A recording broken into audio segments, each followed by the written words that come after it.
All right. Good evening, everybody. Jeff Kozlowski here, and we're going to spend the next hour and a half or so talking about efficiency, production, and happiness in your practice. The subtitle of the presentation really is, are you overworking or underproducing? And the focus we're going to talk about tonight really is how clinical efficiency ties into your ability to produce in your practice, and then how your ability to produce your practice ties back into how you can impact your clinical efficiency. You know, this is how my brain works.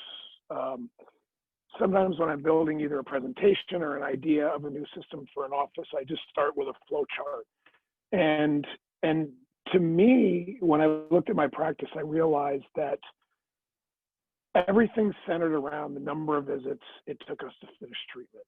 And so if you go north, you could look at how that affects your clinical efficiency based on mechanics and the patient motivation and how long, how many appointments it takes and what do you do at each visit. And if you go to the east, number of visits, I realized allowed us to do more starts per day by reducing the number of visits. And can I work fewer days, spend more time with my family or on my bike or in the woods or fishing?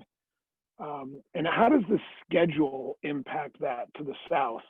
How do we build a schedule, design the clinic, assistance, treatment, and then how in reality does the clinical schedule flow? And if you go to the west over here, you'll see how the number of visits can impact treatment time, appointment intervals. Some of this stuff we'll catch up on a follow-up webinar, but this is basically the format of the presentation. But rather than going through it like this, we'll do it like this. We'll start with part one and talk about clinical efficiency. What does it mean to be clinically efficient? Well, efficiency is defined in Webster as the state or quality of being efficient. Great. We were taught in school not to use the word in the definition. And so anyway, I modified that to efficiency means to me achieving maximum productivity with minimum wasted effort or expense. And where treatment efficiency in terms of the number of visits to complete treatment comes into play, it's the minimum wasted effort. So the number one metric we work on in our office is what we call our efficiency metric. And this is the key metric number one we're going to talk about tonight. And that is the number of visits to complete treatment. So how many appointments does it take from the day your treatment starts to the day your treatment finishes? In this, we don't include new patient exams, recall visits, any preparatory work if you take records, et cetera. We love it when a patient comes in for a new patient exam. In our office, it's a 45-minute exam. The TC takes an ICAT and photos. Because all the documentation is done ahead of time on OrthoFi, they're not shuffling a lot of papers. They know even before the new patient exam that the patient has all their health history and information filled out. So it allows us to be super effective with that appointment. But we love when that new patient comes in, their information is all filled out. We take the records in the first 10 minutes, diagnose and treatment plan, discuss it with the patient. And it's great when that turns into a same-day start. So that's only one visit from new patient exam, records, and bonding or scan, I guess, if it's aligners. And that's super efficient. But we don't count the appointments before treatment because, as we know, some patients we see young and they go on recall and they might have 5, 6, 7 recall visits before they ever start. And likewise, we don't count the appointments after treatment is completed. So the day the braces come off or the aligners are finished, we stop the count on this number of visits. Some practices, I was in a practice for a long time that we did retainer checks every 6 months for lifetime. And we in our practice are now down to 1 retainer evaluation post-treatment. And then we're obviously available for follow-up if the patients have any questions. But so number of visits is from, if you're talking brackets, from bonding to V-band, if you're talking aligners, from aligner delivery to aligner finish. And so this, you'll notice, is right at the center of the whole bowl of spaghetti here. How many appointments does it take you on average to complete treatment for each start that you do? You know, and I often ask this question in presentations, and then I'll say, who here knows exactly how many appointments on average it takes you to complete treatment across your practice, or even by treatment type, braces, aligners, phase one, whatever other treatment modalities you have? And it's really surprising to me that it's regularly less than 5% of the people who know. And so, you know, if you were if you had a landscaping business and you didn't know how many lawns you could mow a day, you wouldn't even know how to begin to build your schedule. But most of us don't really truly know how many appointments it takes to do treatment, because we work 180 days a year and we go in and we see whatever's on the schedule, and often don't realize that the more, and you'll see this later in the presentation, the more appointments or visits it takes us to finish treatment, the more work we have to do. And so, you know, my first recommendation is, if you don't know your numbers, you should. Well, how do we evaluate our numbers in our practice? We do what we call a D-band spreadsheet. And basically we put the patient, you know, the date of the D, we do it monthly. So at the end of the month, our practice manager pulls out of our practice management software all the patients that completed treatment at that month, or in that month. And then we enter for each patient, you'll see here for a second, we enter for each patient the estimated treatment time. See if I can annotate. There we go. Let's see if that'll work. I'll try the mouse here. So we write down the estimated months of treatment, the actual months of treatment, and then it auto calculates the difference. How many, and we evaluate this out of the practice management software. We don't take the numbers straight out of the practice management software, because often it's garbage in, garbage out. So when either Dr. Mike or myself or one or two of our assistants who do this review it, they literally go through the chart, they count the number of appointments, regular and extra care, and that tells us the number of visits. And what we end up with up here are averages. And so going back, let me go back.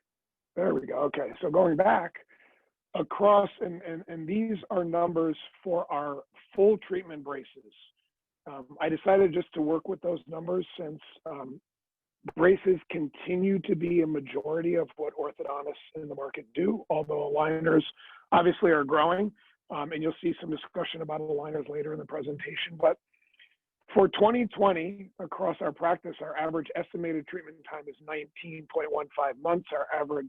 Our average actual treatment time is 18.2 months for comprehensive braces, and that includes phase two. The difference is minus 0.95, so we're finishing ahead of what we estimate for patients. And we're doing it in 12.05 visits with 10.4 regular and 1.65 extra. But why is this even important? You'll see later as it relates to developing your schedule. You'll see as it relates to how much, what I call throughput, or work you have to do for each start. It's really simple like this. If we can finish every start in an average of 12 visits, and a practice takes 24 visits to finish each start, then for each start that the other practice does, they have to do double the amount of work effectively. And so in our practice, we want to be as effective with our time as we can. Not to mention, you know, in a COVID world where people want to get out of the house fewer times, and this is leaving the whole virtual appointment discussion out of it. Parents getting out of work and kids getting out of school, just the number of people that have to walk into your office every day, reducing visits is super important. So total visits to me is really the key to our treatment efficiency. And like I said, we're at 12.05 visits as this year in 2020. You'll see our 2019 numbers, it's better than we were in 2019. So why is my goal 12 visits? Well, we're going to come back to that a little bit later. Getting some numbers reported in a combination from Chris Benson and his practice evaluations, and particularly from Gage in their evaluation of all of their practices across North America. The reported industry average for the number of appointments to finish treatment is 19. And I mentioned we're going to come back to this because I don't think that's actually the average. All right, so I'm going to say at least we should agree as a profession that there's room for improvement with clinical efficiency. I know there's a lot of folks out there that are concerned about direct-to-consumer aligners where patients don't even have to have an orthodontist involved in treatment. They don't have to visit the office. You know, why do you think that is? Is it cost? Is it efficiency? Is it quality of life, time, et cetera? I think it's probably a combination of all those. But if we as orthodontists are still measuring our treatment time in years rather than the way parents age their toddlers, right? When a child is under 2 years old, we'll say they're 15 months old or 16 months old. We don't say they're 1 1/4 years old. And so I think we've got room to improve our treatment time, but more importantly, I really think we have room to improve our efficiency, both for the profession, the appearance of how orthodontics is provided to patients across the practices of orthodontics in the United States, and you know, and really for the improvement of your own efficiency in your office. So back to the definition of efficient: achieving maximum productivity with minimum wasted effort or expense. So we covered the minimum wasted effort, which is reducing the number of visits. Maximum productivity is, wouldn't we all like to produce more in our practice? And I think the answer is yes. So, but many times there's sort of this throughput backlog of managing the patients we have in active treatment. What do I mean by that? Think to yourself, if you've been at your morning huddle and you know your manager or scheduling coordinator says, and our next available D-band is 10 weeks out. The next available, whatever, 60-minute appointment for a D-band, or our next available afternoon adjustment is 8 weeks out. Well, if you have a patient that you're trying to finish up in treatment and you don't have those openings at a shorter cycle than is available in your schedule, you're lengthening treatment time. And in part 2 of this presentation, at some point in time down the road, we'll talk about how appointment intervals affect treatment time. So that's the first thing. And B,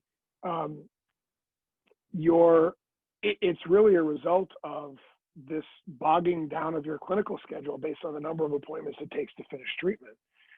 So on to the second metric that we'll talk about tonight is the production metric, which is my key metric number 2, and that is starts per day. So literally measuring the number of starts you do per every day you're in the office. And if you've got a group practice, there's ways to look at this: starts per day that the office is open. If you have 2 doctor days, it could be starts per day that the doctor works, or starts per 2 doctor day. But really for me, it's starts per day that the office is open. And now we get over to the east side of this schedule here. If you're looking at the map, starts per day. So we're going to talk about how number of visits to finish treatment can increase your starts or reduce your days while increasing your production. And we're actually going to answer the question, because I often get this, but you know, I don't have more starts to do. So why should I bother being more efficient? Well, you know, the answer to that is, would you like to work fewer days? Or would you like to work the same number of days and see fewer patients a day? So this reduction of number of visits affects the algorithm in 3 ways. You can either do more starts per day that you're already working. If you don't have more starts or don't want to do more starts, then you can see fewer patients a day and have easier, better quality of life days. Maybe you require 1 less assistant, reduction of overhead. Or maybe you want to work fewer days. Maybe you'd like to work 3 days a week and spend more time doing the hobbies that you do. So that's what we're going to focus on in this next section. And so this production metric is really my gauge to daily production and quality of life. And you'll see how all this wraps together here. All right. So back to these numbers provided by Chris Benson and Gage. The average practice in the US, and I decided to start with this, because we got folks that have small practices, 100, 200 starts, and we have folks that have mega practices, 4 or 5 docs, 2,000, 3,000 starts a year. They're all different versions of the operation of orthodontics. But if we're going to use this avatar of a practice, 180 patient days a year, the average orthodontist sees patients, okay? And I guess for argument's sake, let's say this is your average solo doctor, one location practice. They do 340 starts, which I think is higher than the JCO numbers, but I would argue that those folks who use Gage in their practices are probably the slightly higher than average or higher than average practices, so it probably skews this number upwards a little bit. The average practice also will see about 60 patients per day, and will have 5 assistants typically working out of about 4 schedule columns of patients. So I guess the starting point is, let's agree that if this is an average practice, 180 patient days a year, 340 starts, 60 patients a day and 5 assistants, because we're going to build all of our assumptions off of this. So, I remember my math, any version of math where you have a numerator and a denominator, and the things in the numerator and denominator that equal cancel out.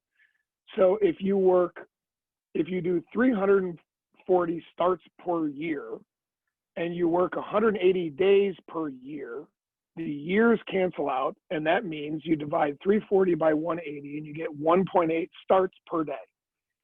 And I think it's a good assumption, because it's the assumption that the average orthodontist will work 4 days a week, 45 weeks a year, 7 weeks of vacation. They may have some 3-day weeks, some 5-day weeks, however that works out. But the national average of this avatar practice, and that's not The Last Airbender, by the way, that is the model for this average practice, 1.8 starts per day. So I want to make some assumptions so that, because whenever I talk about clinical efficiency, people say, oh, that's great. Well, you're probably doing shorter appointments, or not giving patients the amount of time in the clinic that they need, or the assistant's time, or you're pushing them like a factory to go through the appointments as quick as possible. So here's the assumptions that we built this off of. While in my office, we schedule an initial bonding or start of some kind for 60 minutes. I've used 75 minutes because I've had docs say, well, we schedule 90 for our initial bondings, or we're 100% braces, we don't do aligners, we schedule an hour and a half. And others say, well, we're half braces, half aligners, we do an hour for braces, 45 minutes for aligners. So 75 minutes is I think, fair, overly generous industry average for the amount of time it takes to put braces on or start some kind of treatment. A wire change or adjustment, we're going to use a 30-minute template as a schedule as an avatar for that. A lot of practices say, wow, that's really generous. We do 20-minute wire changes or adjustments. I don't think there's very many practices that schedule their regular wire change or adjustments for longer than 30 minutes. I think we'd all agree an emergency or an extra care, short visit of some kind, one wire change, place separators, whatever the case is, it's probably a 15-minute visit. We all probably have some kind of version of a pan and repo or herbs delivery or herbs removal or some other kind of longer appointment that's 45 minutes, and a D-band of 60 minutes. And I've had arguments about this. Some practices I've talked to take 2 hours and some do it in a half an hour, but we're going to work on a 60-minute average. So the point here is that our assumptions in how the clinic runs and our later assumptions on the schedule building are based on these numbers, so that hopefully no one's going to say, well, those are BS numbers because no one can work that fast. I think they're generous numbers. Notice here we only have 15-minute intervals, and I'll come back to that in the Zen scheduling discussion in part 2. So what I want to focus on now is, how does our clinical inefficiency affect our starts per day that we can do? So what we're going to do is we're going to take a practice. Doesn't matter what practice. So we're going to say that practice averages 24 visits to complete treatment. Well, in any treatment, you've got a start of some kind, right? So let's just talk braces here for a minute. You put braces on. And then at some point in time, you've got to get the braces off. So you have a D-band. And to do 24 visits, it means you have 22 progressive visits. Because remember, I'm only counting from the day braces go on to the day braces go off or come off. So if you're doing separators and, you know, fitting some band, I guess fitting the bands would count if you're still using bands. But every time I present this, people go, wow, who would take 22 progressive visits to complete treatment? Well, wait till you see what the averages are. So now let's take this avatar practice. Remember, 5 assistants, 4 columns of patients. So you'll see on here, this is a morning and an afternoon schedule. Let's see if I can annotate again. Let's see if it shows my mouse. Okay, so here's morning starting at 8 a.m. And notice in this schedule, I've even given 85 minutes for the bonding to be generous. BR would be a 60-minute D-band. No, and this is not how your schedule looks every day, right? You're not going to schedule these columns exactly like this. But my point is, for every start, you need a D-band. Again, if we're just assuming we're talking braces here. And if you need 22 adjustments or wire changes of some kind for every start, then you need 44 of these yellow visits. And so your day gets in 4 columns of patients from 8 a.m. to 5 p.m. I couldn't fit it all on the schedule. Your day is entirely filled of yellow, which is a non-productive visit. And production is the starts. And the reason I color our D-bands green is because you actually make money when you get braces off. You don't make money by doing progressive treatment. So that's why we colored them green. And of course, you've got some kind of pan and repo or 45-minute appointment in here. So remember, this is an average of 24 visits per start. 2 starts, there'll be 48 of these yellows, 2 D-bands, 2 pan and repos, okay?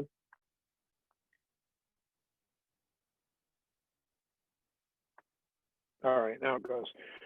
So at 24 visits, you can do 2 starts per day on that avatar office with 4 columns of patients. And if you're doing 2 starts a day, you're going to end up seeing 60 patients per day. Well, how do we calculate that? I can literally reverse engineer any practice if I know how many starts they do a year and how many days they're open, which tells me their starts per day, and how many patients they see a day in the clinic. I can tell how many appointments on average that practice has within a small range.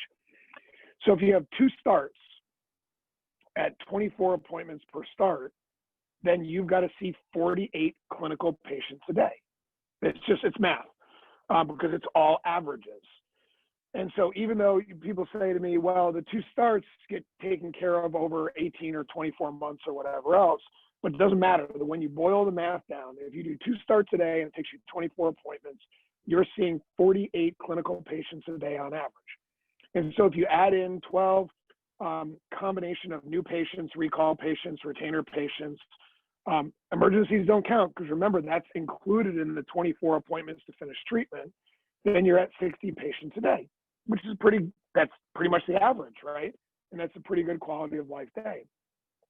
So that practice, doing 2 starts a day, 180 days a year, is 360 starts. So 2 times 180 is 360.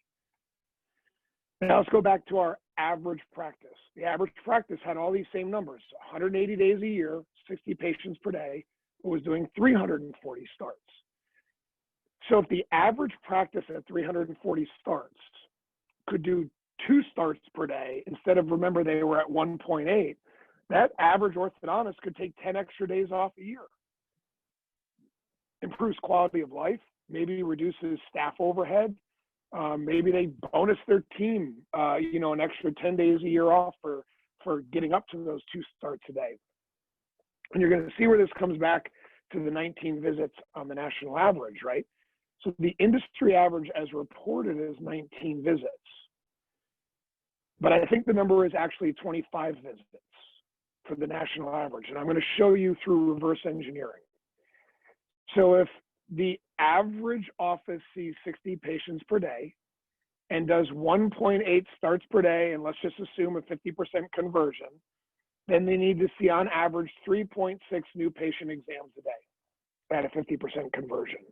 And let's just estimate they see 8 recall patients per day. And if they do 2 retainer checks for each of those 1.8 starts, like I said, we're down to 1 retainer check per start. You're at 3.6 retainer checks a day. So take your 60 patients, subtract 3.6 new patient exams a day, subtract 8 recall patients a day and 3.6 retainer checks, and you're at 45 ongoing clinical progress patients per day. And if you're doing 45 clinical ongoing progress patients per day at 1.8 starts, that equals exactly 25 visits to complete treatment. So there's no way that the numbers that are reported are accurate. That's why I don't trust necessarily exactly the numbers that come out of a practice management software. That's why we monthly do our Excel spreadsheet for our D-bands so we can track our numbers. And studies show that 73% of all statistics are made up. And I just made that up. Actually, I don't really believe the 19 visits. I think the industry average is closer to 24 or 25. Let's now talk about this same exact practice if they reduce the number of appointments to finish treatment down to 16 visits. Notice the start and D-band haven't changed, but 22 progressive visits have gone to 14. So now the same schedule, I want to reiterate again, this doesn't mean you have to do all your starts at 8 o'clock in the morning and all your D-bands during the middle of the day. They can be mixed around. I'm just filling them in the same template. For 3 starts, because you only need 14 each of the yellow visits per start, there's less yellow and more room for production, starts, and D-bands. So at 16 visits a day, this same practice could do 3 starts per day. Now, everyone then says to me, well, that's going to mean I got to see a whole bunch more patients a day, and I'm just unwilling to do that. But it doesn't. Let's do the math. Because if you're at 3 starts a day times 16 appointments per start, that's 48 patients. It's the same as 2 times 24. And if you add in, let's say, 12 new patient exams, recall, retainers, whatever other stuff you have in the schedule, it's roughly 60 patients per day. So that practice now is working the same number of days a year, seeing the same number of patients a day, and doing 50% more starts than the 2-start practice, same quality of life, and 50% greater production. 540 starts you could do if you had them available on 180 days a year. And then I get the question, but you know what? I just don't, my referral base, our marketing, we just don't have 540 starts. And so let's compare it back to the average practice. So if the average practice at 340 starts could do their treatment in 16 visits, they could do 3 starts a day, and they could shave 67 days off of the amount of days they have to work. That's like 5 days a month. I mean, what would you do with 5 extra days a month? I don't know. I'd probably be fishing or out in the woods, or I don't know, riding my bike, or working on my business and developing systems, working with my team, enhancing and growing and developing my marketing and my relationship with my referrals, and then I always hear, well, so if you were only doing 113 days a year, are you going to pay your team for the rest? Well, maybe you pay them for all of the rest of the days that you worked. And, but remember, your overhead stayed the same, but your quality of life went up. So effectively, what you make per year, you're making more per day than you did before. Or maybe your team wants to take more time off without pay. I don't know. You can figure those parts out. But by reducing from 24 visits to 16 visits, you could either grow your practice to 540 starts with no change in the quality of life of patients seen per day, or you could reduce the number of days you want to work, or probably some hybrid between that. So my goal in my practice is 12 visits, right?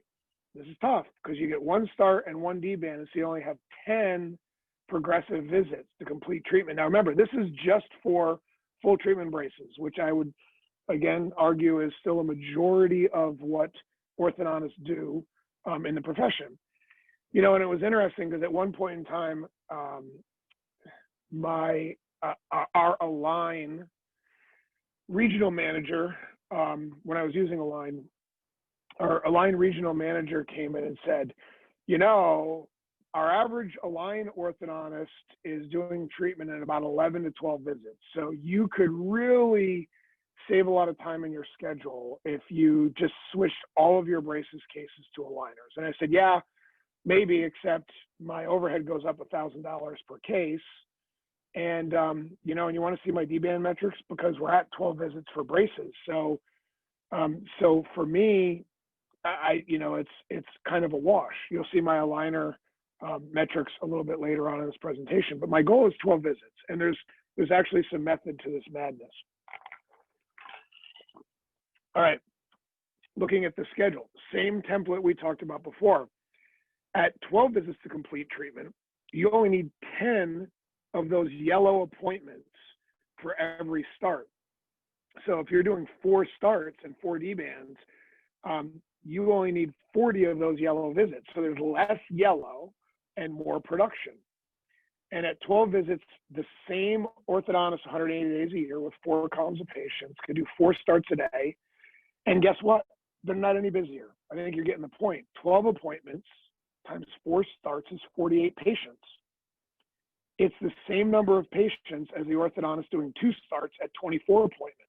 Yeah, there's more of the longer appointments, but you'll see how that fits into the schedule a little bit later. So quality of life is still the same. And the orthodontist doing 4 starts per day at 180 days could do 720 starts. That's the rockin' practice, right? Do the math on that real quick. 5K per average start, 720, you know, 3.6 in production, working 180 days a year.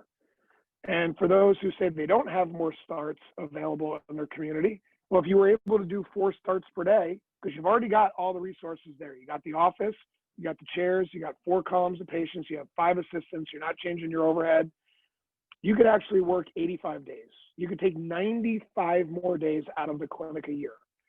And my hope would be that you would use some of those to keep working with your team on enhancing your efficiency, training, reviewing treatment plans, reviewing what we could do better at each appointment for each patient. So let's take it to an extreme. Let's go to the ridiculous. Imagine if an orthodontic company could come up with an orthodontic treatment that you put braces on and some period of time later you take braces off. I don't care what the interval is, a year, 2 years, 8 months. There's no progressive visits. And even with these overly generous 85-minute bonding appointments, you can do 12 starts a day. And think about how happy all the parents would be because all the kids could get their braces off in the afternoon. And all you would need are new patient exams and recall. I mean, you actually need more treatment coordinators to do that. But guess what? You're still seeing 60 patients a day. 2 appointments times 12 starts is 24 patients. Actually, now you need 36 for new patients recalls. You're doing less clinical stuff because there's no yellow. There's no yellow we color it yellow in our office. There's no yellow that's crushing us. And you can do 2,160 starts on 180 days a year. That's like a $12 million practice. So go for it. Maybe the orthodontic companies will develop the technology that allows us to do that. Or the average practice can work 34 days and continue doing 340 starts, right? 12 starts a day times 34 days. That math doesn't work. And it's probably 30 days either way. Of course, it's ridiculous, but it shows the power of fewer visits to complete treatment. All right, so fewer visits equals more starts and or fewer days worked. And the one thing I left out of this, right, it's this algorithm. If you can do your treatment in fewer visits, you can have one of 3 things or a combination of all of the above. You can do more starts on the same schedule. You could work fewer days and do the same number of starts. Or you could do the same number of starts and the same number of days and see fewer patients a day. But what probably will happen is this. The more you focus on your clinical efficiency, you'll be able to reduce the number of days you want to work. You'll be able to reduce the number of patients you see a day, and you'll be able to grow your practice. And, you know, a little story for myself. So when I started my own practice about 13 years ago, after a year of being a stay-at-home dad, and started my practice, I said, when I go back, I only want to see patients 3 days a week. And so 3 days a week times 50 weeks a year is 150 days a year. And actually, with lecturing and travel and vacations, we actually got that down to about 130 days a year. And we were able to grow the practice to doing 6 starts a day with 6 columns of patients and 7 assistants.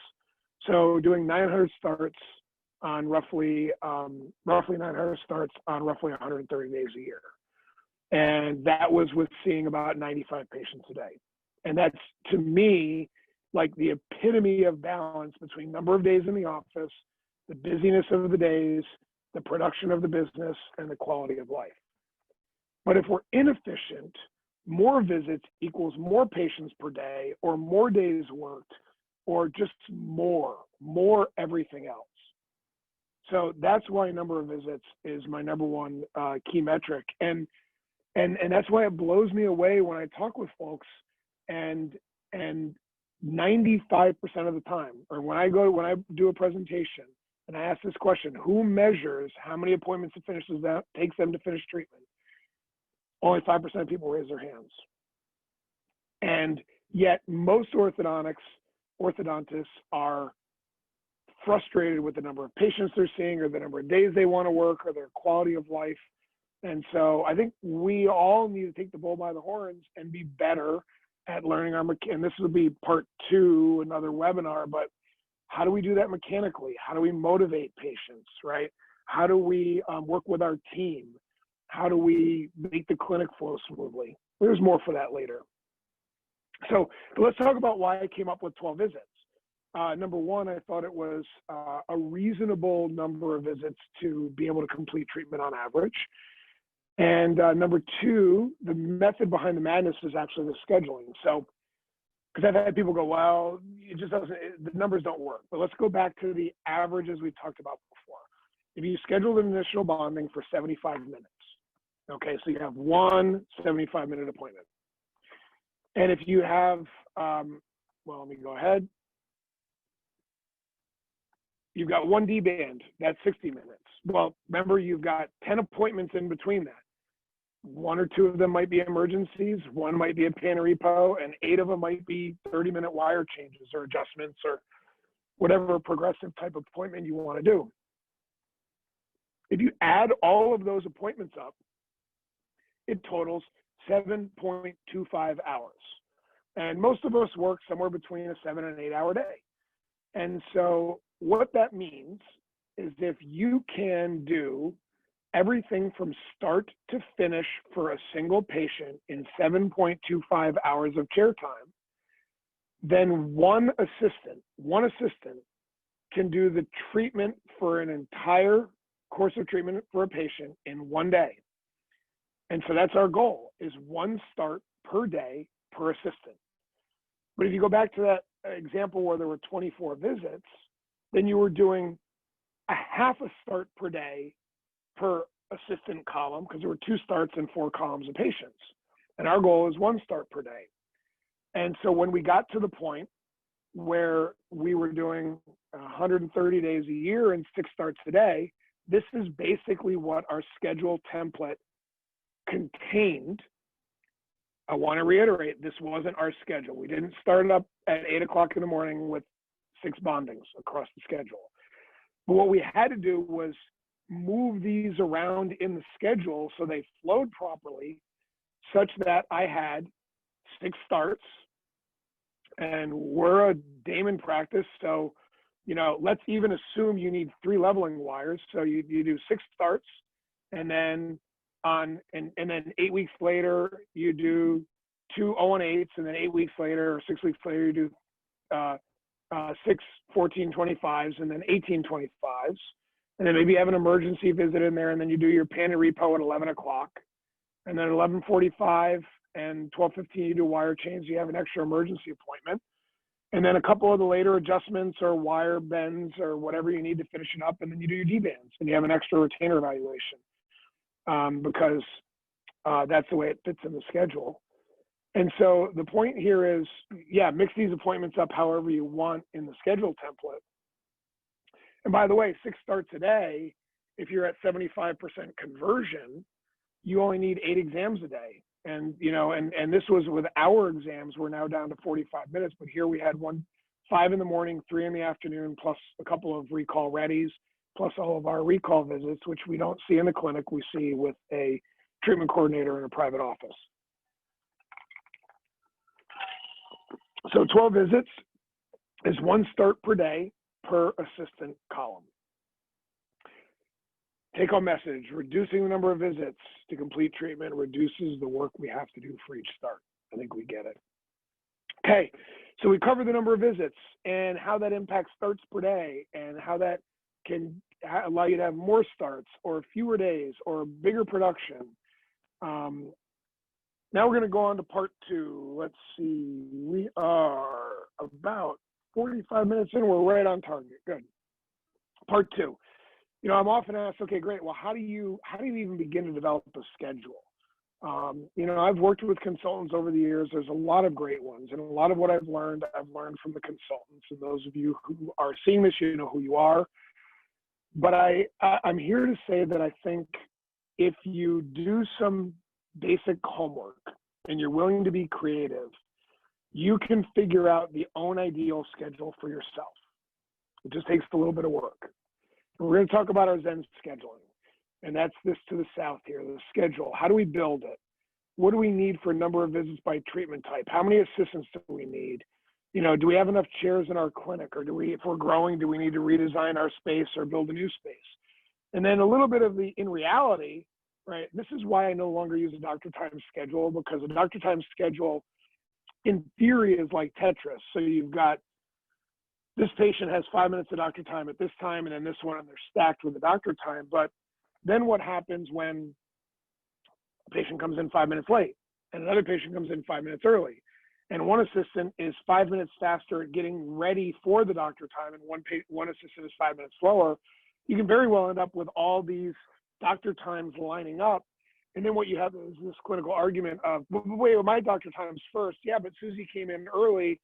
And so what we realized, by the way, I used to use doctor time. What we realized is we made decisions clinically based on where it was the most effective next place for the doctor to go. And I don't really have time in this presentation to cover it, but I'll give you a quick example. Let's say a patient, there are 2 assistants calling. One is to put a bracket back on that came off for an extra care visit, and the other one has been waiting for 5 minutes for you, but it's a direct bond 7 to 7. Which one do you go to first? Well, some practices say, you know, go to the direct bond because the start, because they're a new patient. But the argument would be by going to that, which takes us about 8 to 9 minutes to put on 7 to 7 brackets. And if you want to see how to do it fast, you watch Jamie's presentation. They're faster than we are. Or do you go to the one that takes you 30 seconds to put the bracket back on? Well, if you go to the bonding, the full treatment bonding, then the other patient has to wait however long it takes you to put those brackets on. Whereas if you go to the shorter one, you're only delaying the longer one by that small amount of time. We don't really have time to talk about that today. So here's the Zen scheduling rules. Rule number 1, we only have 4 clinical appointment types in our schedule: 15, 30, 45, and 60. Everything must fit into those templates, okay? Number 2, patients can be scheduled in any appointment based on how long the assistant and doctor expect that next visit to take, all right? So you could have a 15-minute D-band because it's an upper 1 arch, phase 1, where the Hawley retainer has already been made by the lab. How long does that take? Brackets off, remove resin, fit the retainer, take some pictures, out of there. Or you could have a 60-minute adjustment. It's upper and lower wires, and you've got to remove turbos, and it's a special needs patient with a helicopter mom that asks a lot of questions, and that could be a 60-minute. Now, the more you move patients in and out of those, the more it can affect the building of your schedule. And so that's why we have number 3 and 4. Procedure codes don't link to specific appointments, specific appointment templates. Because let's say you had a 45-minute pan and repo and a 45-minute herpes delivery, but the herpes delivery had 10 minutes of doctor time here, and the pan and repo had 5 and 5 here and here, then, and you might only do 3 pan and repos a day and 1 herpes delivery a week. So every time you put a herpes delivery in the schedule that doesn't get used, it's a wasted spot. But if they were just 45s and the patient, whether it's a pan and repo or a herpes delivery, was scheduled in that 45, then your clinical team has to be nimble enough and agile enough and flexible enough and creative enough to help you figure out how to do it. So if you have a schedule that has appointment templates that are linked to a specific appointment type, and you see those are going unused, in other words, you're wasting an appointment time in the schedule, you should consider looking at doing Zen scheduling and having your clinic be more flexible. And then the 4th thing is we change the color of appointment to the type of the procedure. So because our yellow is our adjustment, if we scheduled a 60, in that previous example, we scheduled a 60-minute adjustment in a very difficult adult patient who's a nuclear engineer that wants this tooth tweaked and that tooth tweaked. And when I'm in my car taking a selfie, driving on the highway, and I look at this angle and this tooth is slightly off from this tooth, that might be a yellow 60, right? But the phase 1 arch D-band and a 15 would be green because our D-bands are green. And we'll talk about that in a minute. So how do you actually build a schedule? In order to do this, you've got to know your average number of visits to complete treatment. So people say, well, you're focusing on average number of visits, yeah, hyper efficient. We just don't want to have to stress that much about it. But how do you even know how to build a scheduling template if you don't know these things? So let's follow it. This is why a monthly D-band spreadsheet is critical to the understanding of the needs of your clinic. And here's how you're going to do it, all right? You're going to calculate your starts by treatment type. How many did you do in 2019? And for us, we really have 3 categories. We have phase 1, full treatment and aligners, all right? Then in our D-band spreadsheet, we're going to evaluate the number of visits to finish treatment per treatment type, all right? And this is all in words. I'm going to show it in numbers in a minute. Then we're going to calculate the total number of each appointment type needed, plan for growth, and build a schedule. And this will, I'm telling you right now, this will allow you to not pay a consultant $5,000 to $10,000 to build you a schedule that you can do in a relatively short amount of time on your own and with your practice manager or administrative coordinator with some accurate treatment metrics and a little creativity. All right. So here's an example from our 2019 numbers, how we were building our 2020 schedule. Now, to be really clear, it's not exactly our 2019 numbers because you can't wait until December 31st to build your 2020 schedule. So my practice manager and I do this about every 6 months to see if we need to redesign our schedule templates for the offices. So this is full treatment braces, and we were doing about from mid-2018 to mid-2019, we looked at it over a 12-month period. We were doing about 600 full treatment starts with braces. And during that time, our average number of visits was 12.9. You've seen we've come down. We had an associate, now partner, Dr. Mike, joined us 3.5 years ago. We were learning to work together, learning to co-treat together. There were some things we had to do to really enhance our effectiveness of co-treatment of patients, and we've gotten better together, and that's been really impressive. And I'm super impressed with him, by the way, in being able to maintain this 12 appointment average with like 3 years of experience. I certainly couldn't have done that even 15 years into being an orthodontist. So at 12.9 visits, what we're going to do is this, right? my team and I defined, which I already did for you for braces, what do 12 visits on average look like? Braces on, wire change, maybe an emergency, a wire change, pan and repo, wire change, adjustment, adjustment, adjustment, maybe another emergency somewhere, another adjustment, and a D-band. And we defined what those appointments typically went in.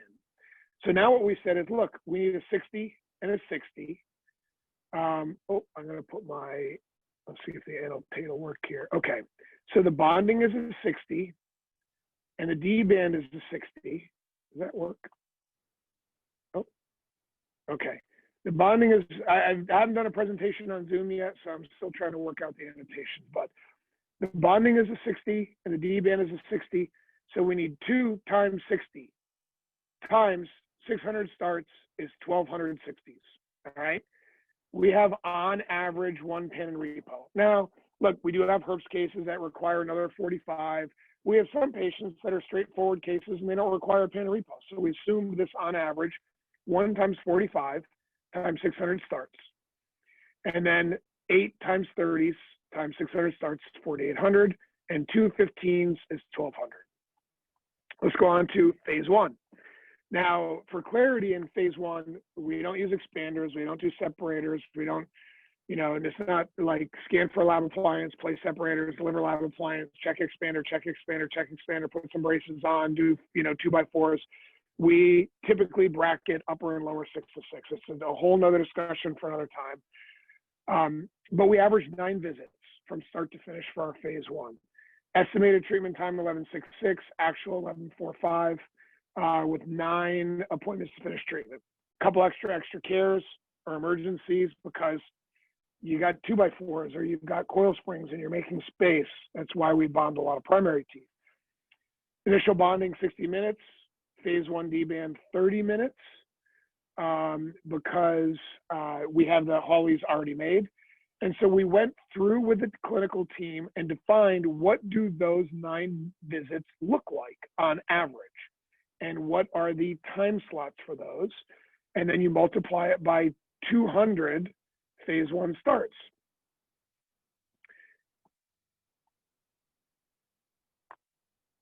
We did the same thing for aligners. You'll notice our aligner treatment time actual is behind our estimate. And you could make some judgments on that. Maybe I needed to be a better aligner orthodontist, which I can argue that I did.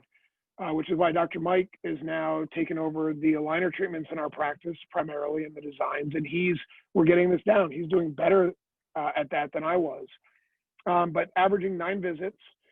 So we were actually more efficient than our Align regional manager told us we could be, but still the delta between 9 and 12 is not that much that I need to put a lot of my braces patients into aligners for the added cost. Unless they want aligners, then that's a different story. So again, go through what an aligner treatment looks like: delivery, progress, maybe 1 emergency or so, or half. Progress visit, remove attachments.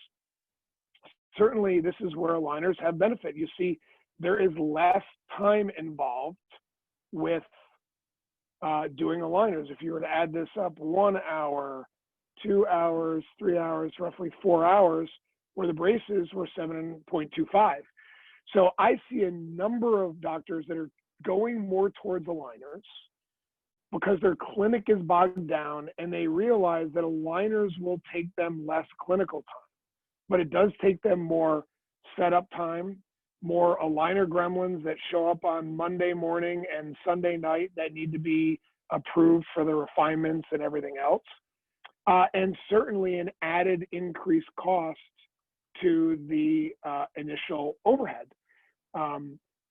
Another reason why OrthoFi is super beneficial, because if you're an aligner practice that's growing in aligners and you've got this VIG from the aligner companies for, let's call it $1,000 to $1,500, are you asking your patients to cover your aligner down payment?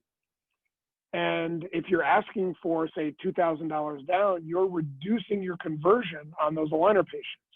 Now, this isn't really the area, Jamie has in his presentation to talk about, so I'll let him cover that. But yes, we do believe aligners reduces the amount of time that you need clinically to finish a case, but if you have available chair time, like as an example, tomorrow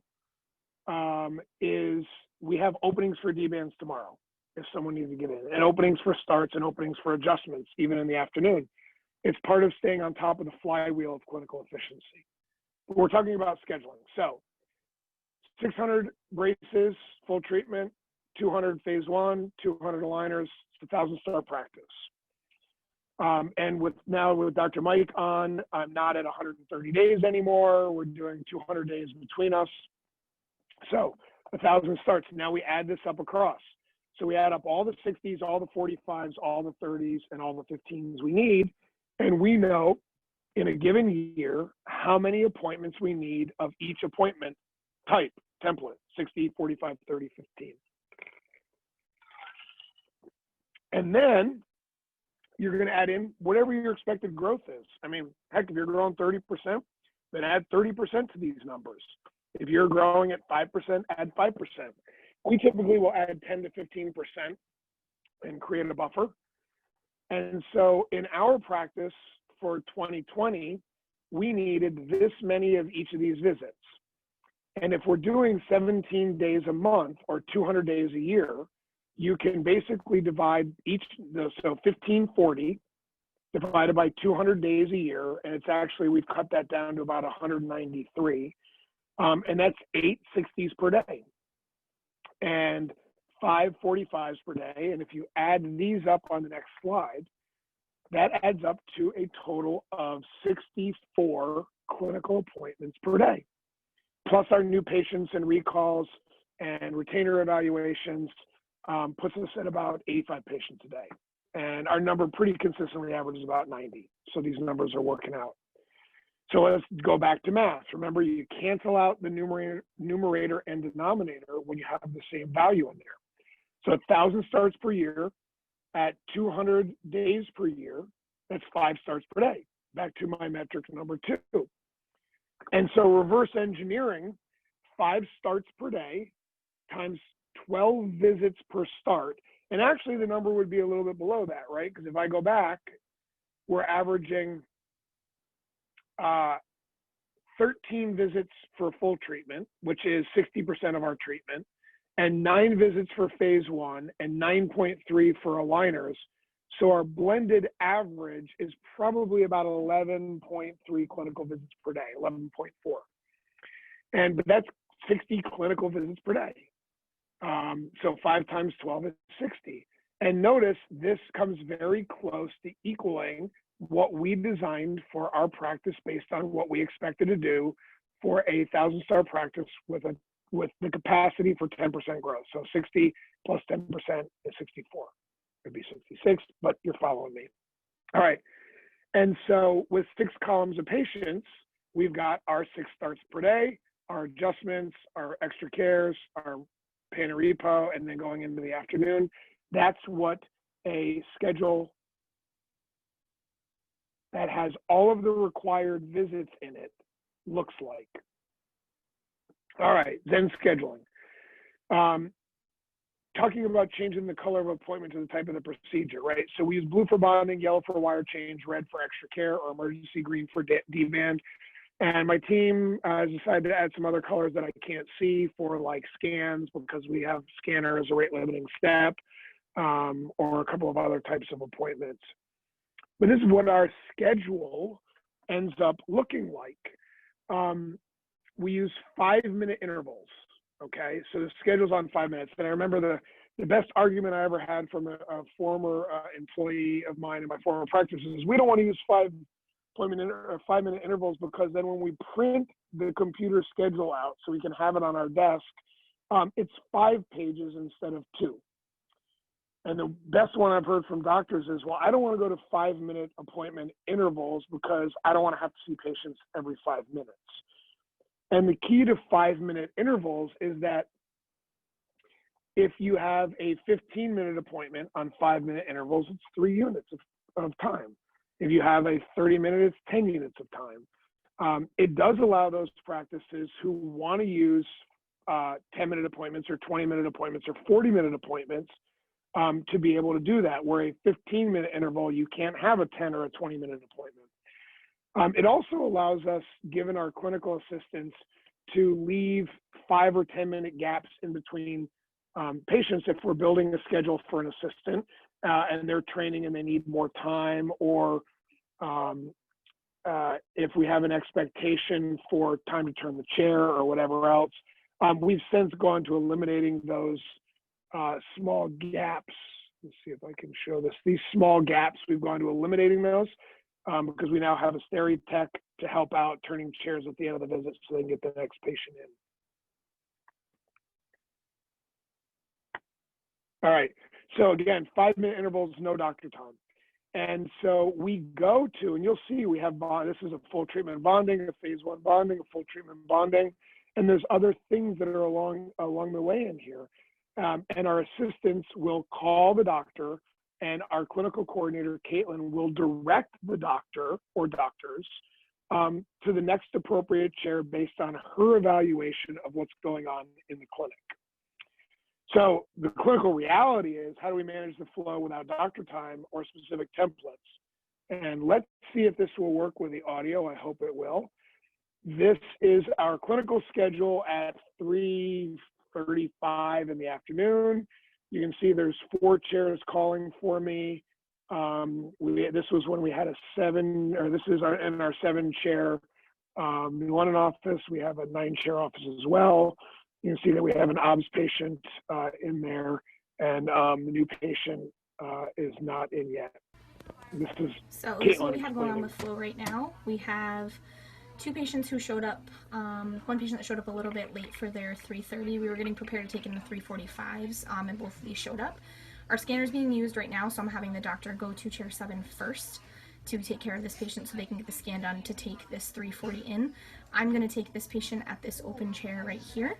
I'm having our next assistant take this 3:45 who is here early at this chair here, which will knock those 3 appointments off. And then the other 2 are also early 3:45s, and right now it is 3:38. So the next couple chairs should clear out, and we'll be right back on time for 3:45. Right. So what you see there is, you know, we have an amazing clinical coordinator in Caitlin, but looking at this, you know, we have 7 clinical chairs. There's 4 that are calling for me, and we have a whole bunch of patients that have come in early. So that's when the stress begins, right? Because your reception area is building up, and she's making the decision that the rate limiting step here, by the way, if you see where doctor is here, that means the doctor is in OBS talking to the patient who's a recall. And so when the doctor comes out of there, Caitlin is going to radio the order of chairs that we need to go to. So she'll say she'll just say 7, I don't know, whatever's next, 764.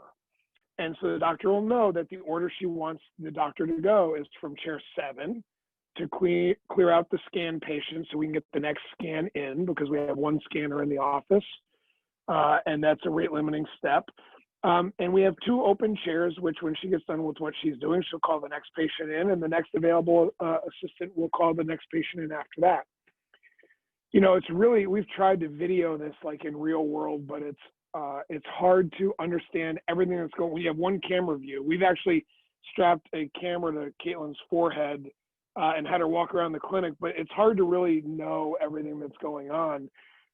This is probably the best example of how we do it, and we do it with a team approach, what we call a beehive mentality. And it's a culture of donating time. And so what do we mean by that? And it's kind of like a red light, green light. And so if there is an assistant who is at a red light, meaning they can't progress till the doctor is there, and the doctor is off doing something else, I don't know, you know, they might be in a recall or a new patient exam, or they might be putting braces on. Or I hope it's not your case, doctor. If it is, look in the mirror that you're delaying your clinical effectiveness because you're checking your stocks or your Facebook or something else. But anyway, if the doctor is otherwise indisposed and an assistant is at a red light and can't make progress, then how does that assistant make him or herself valuable? And so here's the example. I'm sitting here talking with a patient and his mother, and Caitlin, our clinical coordinator. And you'll notice, let's again see if this annotate works here. My mouse disappeared. There it is. Nope, it disappeared altogether. Okay, well, I'm not working well with a Zoom on this. Anyway, so if doctor is sitting with patient and assistant talking to mother, you'll notice that in the other chair you can see there that Nicole is standing up to help Krista work on placing turbos. In our office, we allow the assistants to place turbos. The doctor can come over and check them, articulate, and modify with a high speed as needed. But Nicole was here in the empty seat behind Caitlin at chair 3. Well, if I'm clearly spending time talking to a patient and the mother, and she's quote unquote waiting for me, then she can be helpful to help out another assistant, make her treatment progress quicker. This is donating time. And donating time is not a core of the book of the Culture Code, but if you want to learn something about the secrets of highly successful groups, I highly recommend this book by Daniel Coyle called The Culture Code. Read it a number of times, and the culture of the team and the culture code will be part of my phase 2 presentation when we come around to that again in the winter or spring. Here's another example. Bianca, who's smiling at the camera there, is working on a patient, but Sandy, who is looking at the computer, is, by the way, these are pre-COVID photos, otherwise they would have their masks on all the time. Sandy, who is waiting, quote unquote, waiting for a doctor to make her next progress with a patient, is now typing up Bianca's chart. So Bianca can continue working while not posing for the camera because Sandy is typing up her chart. Or Bianca, who photobombed here, Nicole helping Emily, who is preparing a patient for full bonding, and we're working with 2 assistants to prepare for the full bonding. Not that we have a whole bunch of extra assistants, but Nicole is waiting for a doctor to come over to her chair and is utilizing her time or donating her time to help make Emily's preparation of that bonding much quicker. Or probably one of my favorite photos from a little bit back in the day, we have 7 chairs in the clinic and we have 7 patients on flow, and 2 chairs just vacated. And this is Chrissy, our practice manager, and Mary, our former treatment coordinator before she retired after her 2nd child. Mary, you can come back whenever you want. But how often do you have your practice manager and your lead treatment coordinator sterilizing and turning chairs to keep the clinic moving? In our team, the Hive mentality is about doing what needs to be done when it needs to be done. And that includes, if I'm available, turning a chair to keep the clinic moving. But this is practice manager and treatment coordinator. Treatment coordinator is waiting for the doctor to finish doing something before she can brief him, so she's turning a chair. And practice manager just gets up from whatever she's doing to come and help that out. All right, so let's see where we are on time. I think we're gonna finish a little bit early here, folks, which will leave us time for question and answer in the live session. But we've covered, all right, number of visits. Why is the number of visits important to complete treatment? Starts per day. The last section we talked about scheduling. How do you build it? How do you design it? How many assistants do you need? And then what happens in the reality without doctor time schedule, and how do you do decision making? In the next section, which we will do at a later date, I'm going to give you a preview of it. We'll talk about the importance of living up to the promises we make our patients, which to me is on-time completion of treatment. And I'm going to share with you some of the new metrics we use to measure your promises to your patients. And so the part 3 will cover the north and west sections of this minefield that is my mind. talking about mechanics and motivation of patients, what's in it for the patient to comply with you, looking forward at treatment and using photos to do everything you can at each visit, and shorten treatment time, and why shorter treatment time is better. But let's give you a little bit of a preview of that. One of the things we're going to talk about in the next presentation is the power of now. You know, a lot of us are doing same-day starts in our practice, right? Patient comes in, new patient exam, x-ray and photos right away. Doctor treatment plans the patient immediately, reviews the treatment plan with OrthoFi, can review the finances because all the paperwork is done ahead of schedule, review the finances, sign the paperwork, and get their braces on at the same appointment. And we can do all that without being pushy, if you've seen Jamie Reynolds' presentation. But, you know, power of now for me is about shorter treatment times, fewer visits. Really, the power of now is doing everything at each visit. Not only same-day starts, but even same-day D-bands when the patient is ready to finish treatment. And so my key metric number 3 really is built around what I'll call the happiness metric. And that to me is about treatment time. It makes me happy to finish patients on time, and it makes patients happy to get finished on time. It makes your admin team happy to have patients finished on time.